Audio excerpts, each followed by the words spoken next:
This week, more members of the LGBTQ+ community can donate blood with Connect Life. People who have up until now not been able to because of federal regulations, but that has changed. Under new FDA rules, many who have wanted to donate are now able to step up and help save a life. Joining me live now is Sarah Dina. She is the Senior Director of Marketing and Community Development for Connect Life. Appreciate you coming in because I know this is a big deal and we knew this was coming. Yes. Can we just start with explaining to us the Sure. change that is now into effect? Sure. So these new FDA guidelines will now allow for many gay men in monogamous relationships to donate blood for the first time in decades. You know, science has shown us that there's really no reason to exclude anyone based on sexual orientation, and we're so excited to be able to welcome them in.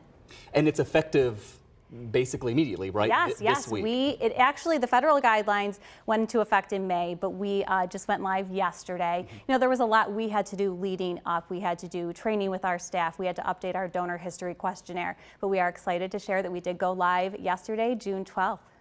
And so how much of an impact do you believe this is going to make? Because there are many instances in which we've had conversations over the years about a severe shortage of blood, and just expanding the pool, I imagine, is a good thing. Yes, I mean, this could have a huge impact potentially, not only on our local blood supply, but on our national blood supply as well. You know, we're always looking for new donors. We're always looking to increase our donations. There was a study done not that long ago that showed that a change like this could actually increase the blood supply by 2 to 4%, which might not sound like a lot, but it's actually 500,000 more donations on an annual basis. So that's huge. That could have a huge impact on our patients in need, our hospitals in need, and we're always looking for new donors, and this is a perfect way to welcome them in. I'm sure there are some people who are watching who have no animus toward anyone, but are just curious about why this change happened.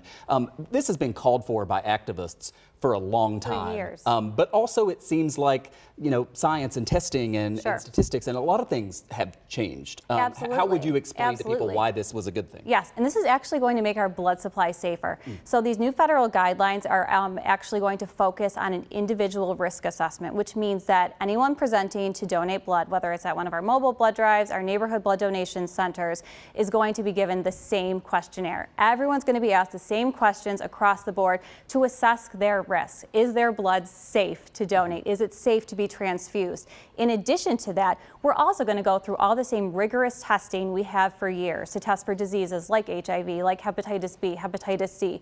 So we are not only increasing the blood supply, we're also making it safer for everyone in need. And there were some people who, I don't know if there were boycotts of donating blood, but as long as there was a system in place which they believed was discriminatory to an extent, just weren't interested in being a part of the blood donation community. Absolutely. I mean, we had a huge audience who wanted to give back, who wanted to help save lives, who unfortunately were not able to. And I understand that. So we're so glad that the FDA finally did take these steps and that we as a community blood bank in West New York are able now to welcome everyone into our doors. And I know the blood that is collected by Connect Life, you always like to stress, it's what stays right here locally. I think 8 different hospitals, local. Yes, we are the community's local blood bank, so we supply the Kaleida Health hospitals, ECMC, hospitals in Niagara Falls, Wyoming County. Pretty much everywhere that needs blood, we can help supply. It's, you know, makes a huge difference. We, over 100 people in Western New York need blood every day. 1 in 3 people entering a hospital need blood. So it's something that is always in need. We always need to be, you know, increasing our donor base. So we encourage everyone, no matter your gender, no matter your sexual orientation, to get out there and donate.